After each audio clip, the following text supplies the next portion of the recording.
This week on The Rock, we take a look back at the history of Broadniak Hall.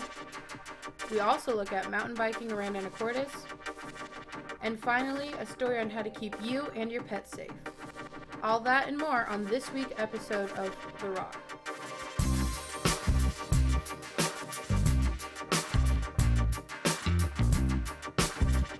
Three, two, 1, 0. Welcome back to The Rock, AHS. I'm John Harrison. And I'm Miranda Ledger, and we have a great show for you today. Speaking of shows, our own auditorium, Broadniak Hall, is home to all sorts of shows, from musicals to ballets.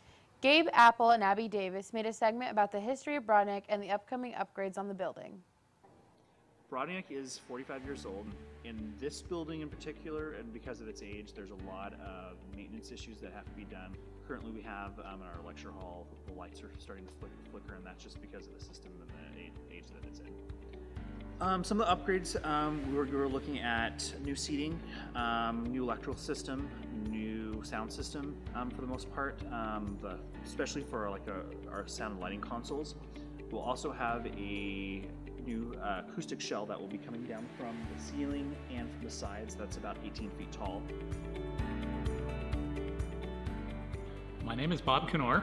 I was the manager at Broadniak High School back in the 1970s and 80s when the auditorium first opened. I actually started my teaching career here in Anacortes in 1973, and they built this building between 74 and 76. Walter Broadniak was the superintendent in Anacortes from about 1970 to about 1975.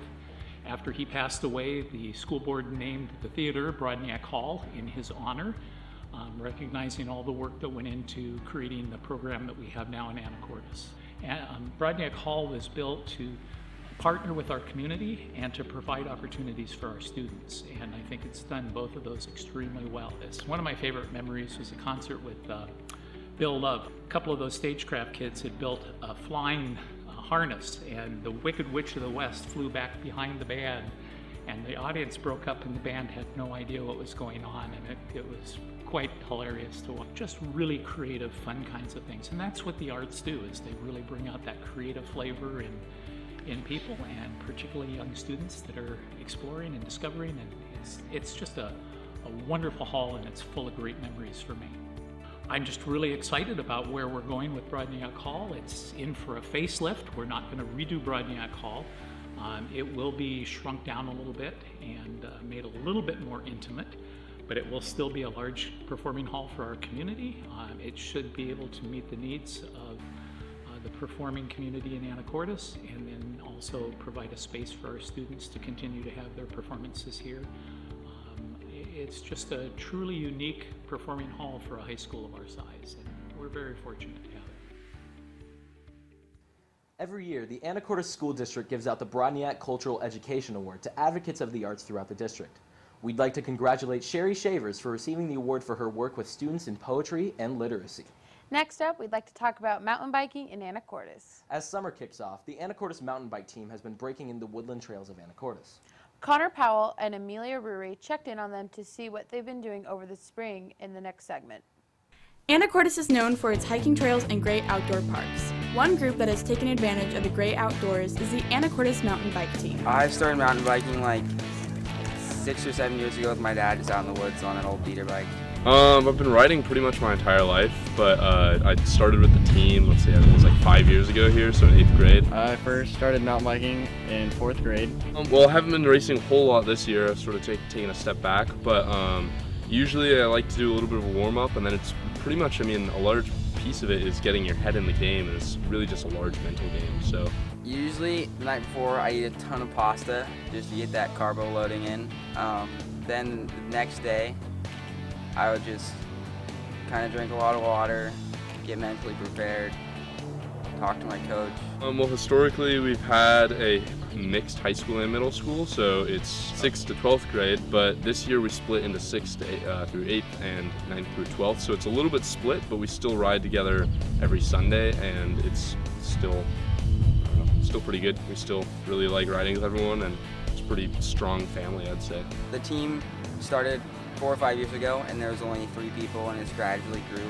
So Some of the original people have now graduated, but it just started super small. Now it's super big, so everyone knows each other, and it's super great, and everyone loves biking. It's a lot different than other sports, just in terms of, like, you go out and it's pure endurance. A lot of sports, you're doing a lot of strength training. Not to say that mountain biking doesn't have that, but in mountain biking you can have up to like a 2-hour race, and it's a lot of long distance, non-stop, harsh, like all-out endurance. So I'd say you do need fitness, but there's also a technical skill side to it, so it's finding the combination of both.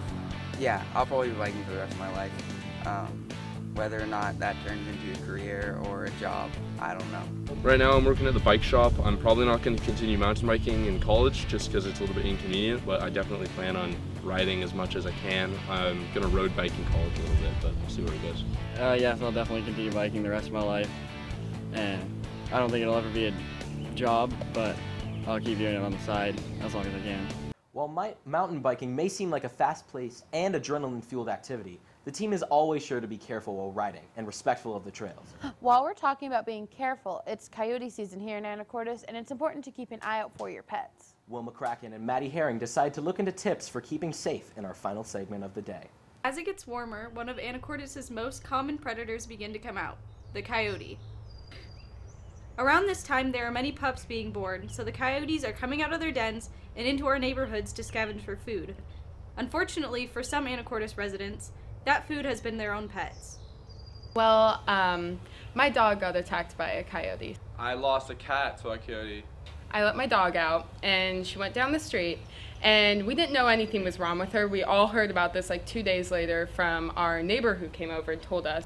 Like elementary up into middle school, I had a cat that was like really adventurous, like it's a farm cat, so it very much wanted to like go outside. And a day, like, it was like 2 or 3 years old, it just disappeared. So pretty much she was by the bushes sniffing and got attacked by a coyote, and it had her, like, she's a really small dog, it's miniature schnauzer, so her head was all the way in the coyote's mouth, and it was thrashing her around, and then like threw her on the road.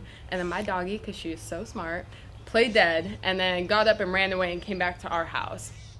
Recently, there have been reports of coyotes following Anacortes residents walking their dogs, so the city recommends that you keep your dog on leashes at all times. They'll snatch him, and they won't, think about coyotes, they won't like eat him and kill him right there, they'll take him away. So you'll just like, your pet will just be gone. Some ways to protect your animals are to let them outside in select hours of the day, keep all food scraps or anything that could attract a coyote cleaned up, add PVC piping or chicken wire on top of your fencing to prevent from coyotes jumping over. And most importantly, keep your pets inside when you cannot supervise them. Around here, if your pet's an outdoor pet, it has like half lifespan, or like a fourth lifespan. They'll die, for sure. For The Rock at Anacortes High School, I'm Maddie Herring. Before we go, we'd like to let you know about the coin drive going on next week. Coins will be collected throughout next week's lunches, and the funds will be donated to help prevent disease outbreaks in Nicaragua. Also, if you want to help improve the disc golf course that we talked about in last week's show, stop by Rotary Park on Saturday morning at 9. Check in with Mason Blackburn through email or in person for more information. That wraps up our show for today. If you have any questions or comment them, email them us at therock@asd103.org. We would love to hear your input. And with that, I'm John Harrison. And I'm Miranda Ledger. And from our rock to yours, have a great day, AHS.